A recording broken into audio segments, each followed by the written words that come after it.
नमस्कार। कैसे हैं आप लोग? आज हम सुबह उत्तराखंड में हैं। यहाँ पे एक अमर वैली रिसॉर्ट है, बहुत खूबसूरत रिसॉर्ट है।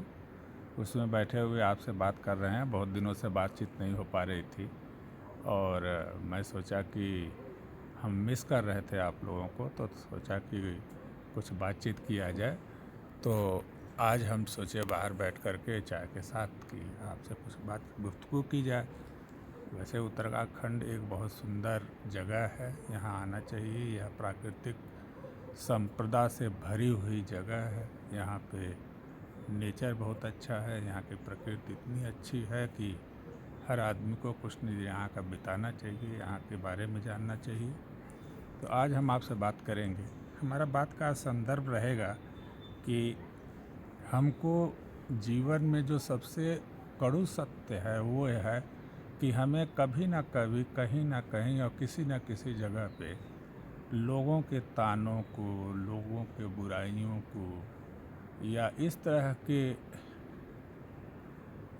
चीज़ों से सामना करना पड़ता है। और हम या हर आदमी कहीं ना कहीं किसी न किसी वक्त आलोचना का शिकार होता है। और ये आलोचना के जहर भरे तीर लगभग हर आदमी को सुनने को मिले हैं, चाहे वो पैगंबर हो, चाहे वो देवता हो, चाहे वो भगवान हो, चाहे हम हो, चाहे आप हो। तो हमको इसको किस तरह से लेना चाहिए, इस पर एक कहानी मैं बताना चाहता हूँ कि द्वितीय युद्ध में, जब द्वितीय विश्व युद्ध चल रहा था, तो उस वक्त ब्रिटेन और जर्मनी के बीच युद्ध चल रहा था। और इस युद्ध में बहुत ज़ोरदार लड़ाई हो रही थी। जर्मनी लगभग जीतने के कगार पे था, लेकिन उस वक्त जो इंग्लैंड के प्रधानमंत्री थे विंस्टन चर्चिल, उनकी बड़ी आलोचना हो रही थी। उनकी नीतियों की आलोचना हो रही थी, उनके सोच की आलोचना हो रही थी। और पूरा देश का बहुत बड़ा हिस्सा और विपक्ष लिंकन को तमाम सारी आलोचनाओं के तीर चला रहा था और बहुत बड़ी उनके विपक्ष में एक वर्ग खड़ा हो गया था जो उनकी आलोचना करता था। उसी दौरान एक पत्रकार सम्मेलन हुआ। उस सम्मेलन में एक महिला आई थी, बहुत गुस्से में थी। वह लिंकन की बहुत आलोचना करती थी। उस पत्रकारिता के दौरान उसने एक सवाल किया, कहा, मिस्टर लिंकन। और वो इतनी उनसे नफ़रत करती थी कि उसने कहा कि मिस्टर लिंकन, अगर आप हमारे हस्बैंड होते तो मैं आपको कॉफ़ी में जहर मिला कर दे देती। अब आप इससे अंदाज़ा लगा सकते हैं कि वह लेडी लिंकन की कितनी आलोचक रही होगी, कितना उसको वो घृणा कर रही होगी। लेकिन इस आलोचना को कैसे लिंकन ने लिया और कैसे उससे किया, वह एक काबिले तारीफ था। लिंकन बहुत गंभीरता से इसको सुने, वो थोड़ा रुके, सोचे, मुस्कुराए और फिर उन्होंने जवाब दिया कि मैडम, अगर आप हमारी पत्नी होती और आप मुझको मेरे कॉफ़ी में जहर मिला देती और अगर मुझे पता भी होता कि ये इस कॉफ़ी में जहर है, तो मैं जानते हैं आप मैं क्या करता? मैं सम्मान से आपके पास आता कॉफ़ी लेकर के और आपके सामने मुस्कुराते हुए उस कॉफ़ी को पी लेता। इस जवाब को सुनकर वहाँ का जो ऑडियंस था वो थोड़ा तो हंसा, थोड़ा मुस्कुराया, लेकिन थोड़ा सोचा भी कि उस गंभीर और आलोचक महिला को लिंकन ने किस तरह से संभाला और उस गंभीर संदेश को उसने कैसे निपटा दिया, यह सीखना चाहिए। इसको कहते हैं एक ह्यूमर के साथ एक आलोचना को कैसे ट्रीट किया जाए।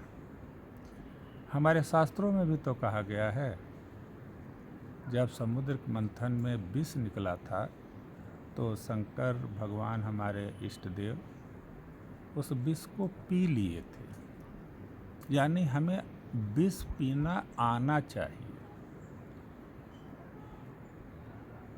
लेकिन एक चीज़ और देखने की बात है कि हमारे इष्ट देव महादेव विष तो पी लिए थे, लेकिन उन्होंने गले तक ही लेकर गए, उसको अंदर नहीं ले गए। इसमें संदेश ये है कि आपको आलोचना तो लेनी है, आलोचना तो पीनी है, लेकिन उसको गले तक ही रखना है, उसको अपने अंतरात्मा तक लेकर नहीं जाना है। यानी उसके ऊपर बहुत ज़्यादा सीरियस नहीं होना। उसको सुनिए, मुस्कुराइए, समझिए, पी लीजिए और अपने मन को गंदा न करिए, अपने मन को प्रतिशोध में मत ले जाइए, अपने मन को बदले के भाव में मत ले जाइए, घृणा के भाव में मत ले जाइए। अपने मन को स्वच्छ रखिए, विष पीजिए, लेकिन मन स्वच्छ रखते हुए विष को पीना आना चाहिए। यही उस पत्रकार सम्मेलन में लिंकन सर ने हम लोगों को मैसेज दिया, और यही हमारे इष्ट देव महादेव ने हमें यह संदेश दिया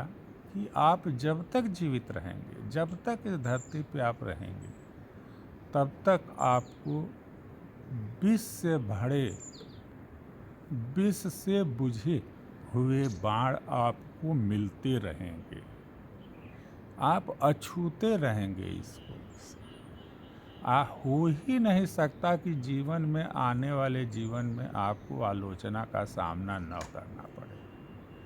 आपको किसी कड़वे या किसी बुरे शब्द से या किसी कड़वे और बुरे व्यक्ति से पाला न पड़ेगा। लेकिन हमको उस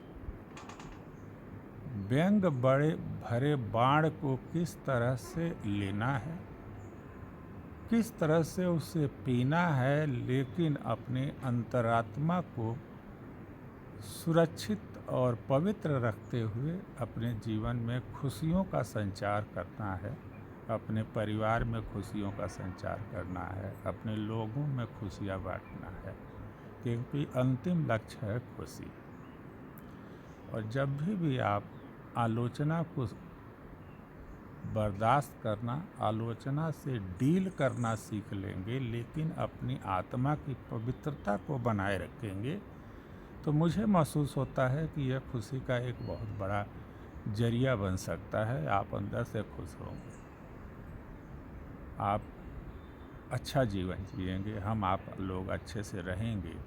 और हमारा मूल संदेश है कि आपके जीवन में तमाम सारी खुशियाँ हैं, आपके ऊपर ईश्वर सारी नियामतें बरसाए, आपको सारे सुख, समृद्धि, संपन्नता, सफलता और इज्जत शोहरत मिले।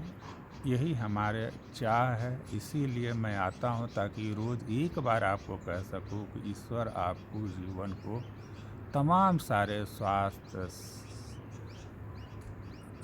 संपन्नता, समृद्धि, शोहरत, अच्छा जीवन, खुशमय परिवार, खुशमय समाज दे।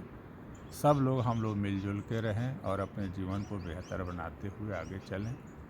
जीवन बहुत छोटा है, इसे अच्छा ही होना चाहिए, इसमें बुरा होने का कोई जगह नहीं। इसी सब शब्दों के साथ आज सुबह की हमारे जो भी छोटी मोटी बात है उसको आपने सुना, आपने उसको अपने लिया, थोड़ा कमेंट कर दीजिए ताकि हम इसमें और सुधार करें।